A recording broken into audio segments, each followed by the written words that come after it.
بسم اللہ الرحمن الرحیم۔ جیسا کہ آپ پچھلی ویڈیو میں جان چکے ہیں کہ حضرت جعفر رضی اللہ تعالیٰ عنہ نے انتہائی سمجھداری کے ساتھ نجاشی کے سامنے اسلام کی تعلیمات رکھ دیں، مگر عمر بن عاص نے آخری وار کر دیا۔ اس نے نجاشی سے کہا کہ یہ حضرت عیسیٰ علیہ السلام کے بارے میں ایک بڑی بات کہتے ہیں۔ اس پر نجاشی نے مسلمانوں کو پھر طلب کر لیا۔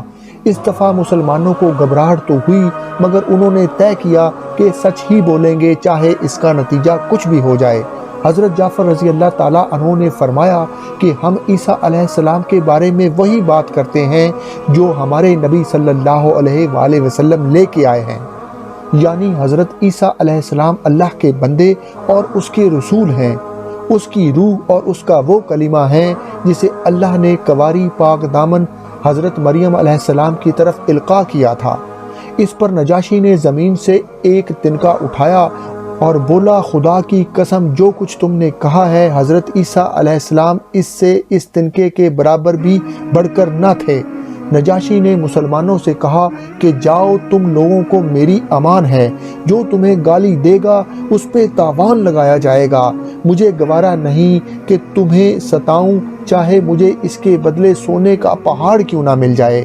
اور یوں عمر بن عاص اور عبداللہ بن ربیعہ ناکام واپس لوٹے۔ ان کو ان کے لائے ہوئے تحائف بھی واپس کر دیے گئے۔ ادھر رسول اللہ صلی اللہ علیہ وآلہ وسلم اپنے چچا ابو طالب کی کفالت میں تھے۔ قریش مکہ نے کہا کیوں نہ صاف صاف باتیں ہو جائیں، اور آ کر کہا کہ ابو طالب، آپ ہمارے اندر سن و شرف اور اعزاز کے مالک ہیں۔ ہم نے آپ سے گزارش کی تھی کہ اپنے بھتیجے کو روکیں، آپ نے نہیں روکا۔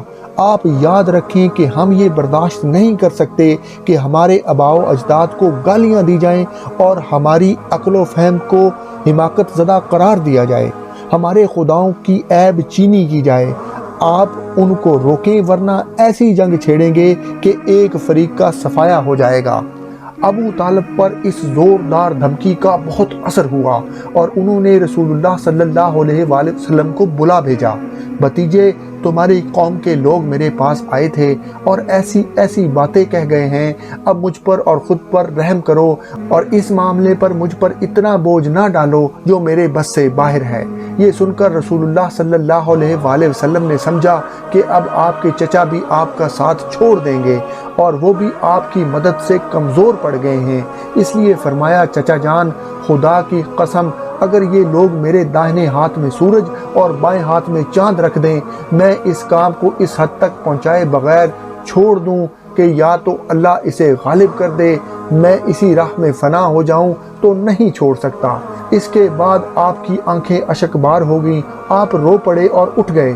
جب واپس ہونے لگے تو ابو طالب نے پکارا اور سامنے تشریف لائے تو کہا، بھتیجے، جاؤ، جو چاہو کہو، خدا کی قسم میں تمہیں کبھی بھی کسی وجہ سے نہیں چھوڑ سکتا۔ جب ادھر بھی قریش ناکام ہو گئے تو پھر آپ کے چچا کے پاس نئی تجویز لے کر چلے گئے۔ وہ تجویز کیا تھی، جانے سیرت النبی کی اگلی قسط میں۔